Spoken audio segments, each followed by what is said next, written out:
Watoto wa kike, aina kubwa ya ukatili ambayo naweza nikasema ziko mbili. Kuna ukatili wa mitandaoni. Kitaka kuangalia ukatili wa mitandaoni ndio ambao umekuwa ukiwaponza sana watoto wa kike kabla ya elimu.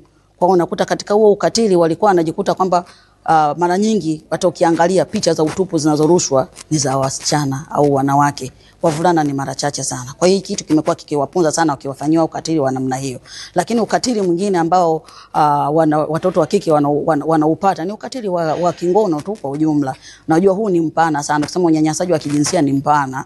Kwa hiyo unakuta katika ukatili huo unakuta kuna watu ambao wanabakwa, kuna watu ambao wanatukanwa, wanasema maneno maaditwa majina yasiyo ya kwake ambayo ni ya kudhalilisha.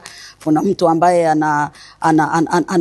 anaingizwa tu kwenye mahusiano ambayo yeye mwenyewe hakuwa ameyatarajia. Kwa hiyo hizi ndio vitu ambavyo vinakumba sana watoto wa kike. Wakati mwingi anajikuta ameingia kwenye uhusiano ambao hakupanga. Alafu kutoka kwenye huo uhusiano imeshakuwa ni kesi, imeshakuwa ni shida, kwa unakuta wanafanywa ukatili.